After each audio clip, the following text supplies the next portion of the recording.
Chapter 18, April Winds. The vocabulary words you'll be looking for are burly, hoarse, uproar, shudder, vexed. We're on page 115, 115. If it was unseasonably warm in Boston, it was actually hot in New York. In their rooms at the Great Tower Hotel overlooking Central Park, the Penguins were feeling the heat badly. Mr. Popper took them up to the roof garden to catch whatever cool breeze might be blowing. The Penguins were all charmed by the sparkling lights and the confusion of the city below. The younger birds began crowding over to the edge of the roof and looking down at the great canyons beneath them. It made Mr. Popper very nervous to see them shoving each other, as if at any moment they might succeed in pushing one over. He remembered how the South Pole penguins always did this to find out what danger lay below. The roof was not a safe place for them. Mr. Popper had never forgotten how badly frightened he had been when Captain Cook had been so ill before Greta came. He could not risk the chance of losing one of his penguins now. Where the penguins were concerned, nothing was ever too much trouble for him. He took them downstairs again and bathed them under the cold showers in the bathroom. This kept him busy a large part of the night. With all this lack of sleep, he was quite drowsy the next morning when he had to call the taxis to get to the theater. Besides, Mr. Popper had always been a little absent-minded. That is how he made his great mistake when he said to the first taxi driver, "Regal Theater." "Yes, sir," said the driver, threading his way in and out of the traffic on Broadway, which greatly interested both the children and the penguins. They had almost reached the theater when the driver suddenly turned. "Say," he said, "you don't mean to say those penguins are going to be on the same bill with Swenson's seals, do you?" "I don't know what else is on the bill," said Mr. Popper, paying him. "Anyway, here's the Regal." And they piled out and filed into the stage entrance. In the wings stood a large, burly, red-faced man. Burly means muscular and strong. "So these are the Popper performing penguins, huh?" he said. "Well, I want to tell you, Mr. Popper, that I am Swen Swenson, and those are my seals, and they're on the stage now. And if your birds try any funny business, it'll be too bad for them. My seals are tough, see? They think nothing of eating 2 or 3 penguins apiece." From the stage could be heard the hoarse barks of the seals who are going through their act. Hoarse means rough and harsh in sound. "Papa," said Mrs. Popper, "the penguins are the last act on the bill. You go run back quick and get those taxis, and we'll let the penguins ride around a while until it's time for their number."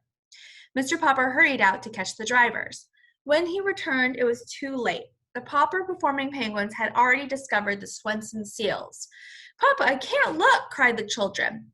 There was a sound of dreadful confusion on the stage. The audience was in an uproar, and the curtain was quickly rung down. Uproar means noise and confusion. When the Poppers rushed onto the stage, both penguins and seals had found the stairway leading to the Swenson dressing room and were on their way upstairs. "I can't bear to think what's happening up there," said Mr. Popper with a shudder. Shudder is to shake in fear or being cold. But this one is fear, okay? He was scared. Mr. Swenson only laughed. "I hope your birds were insured, Popper," he said. "How much were they worth? Well, let's go and look." "You go up, Papa," said Mrs. Popper. "Bill, you run out of the theater and call the police to come and try to save some of our penguins." "I'll go get the fire department," said Janie. When the firemen with the great clanging came and set up their ladder so they could get in through the window of Mr. Swenson's dressing room, they were a little vexed to find out there was no fire at all. Vexed to mean to be annoyed, okay? However, when they found 6 black mustached seals sitting barking in the middle of the room,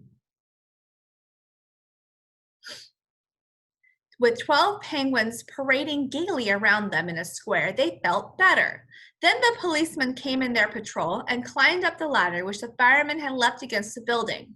By the time they too came through the window, they could scarcely believe their eyes, for the firemen had put firemen's helmets on the penguins, which made the delighted birds look very silly and girlish. Seeing the firemen so friendly with the penguins, the policemen naturally took the sides of the seals and put policeman caps on them. The seals looked very fierce with their long black mustaches and black faces underneath. The penguins under the firemen helmets were parading in front of the policemen, while the seals in their policeman caps were barking at the firemen when Mr. Popper and Mr. Swenson finally opened the door. Mr. Popper sat down. His relief was so great that for a moment he could not speak. "You better get your hats off my seals now," said Mr. Swenson. "I gotta go down on the stage and finish the act now." Then he and his 6 seals slipped out of the room with a few parting barks. "Well, goodbye, ducks," said the firemen, regretfully removing their helmets from the penguins and putting them on their own heads. Ducks is the secret word of this chapter. Then they disappeared down the ladder. The penguins, of course, wanted to follow, but Mr. Popper held them back. Just then the door flew open, and the theater manager burst into the room. "Hold that man," he shouted to the policeman, pointing at Mr. Popper. "I have a warrant for his arrest." "Who, me?" said Mr. Popper in a daze. "What have I done?" "You've broken into my theater and thrown the place into a panic. That's what you've done. You're a disturber of the peace." "But I'm Mr. Popper, and these are my performing penguins, famous from coast to coast." "I don't care who you are. You haven't any business in my theater." "But Mr. Greenbaum is going to pay us $5,000 for a week at the Regal." "Mr. Greenbaum's theater is the Royal, not the Regal. You've come to the wrong theater. Anyway, out you go, you and your performing penguins. The patrol is waiting outside."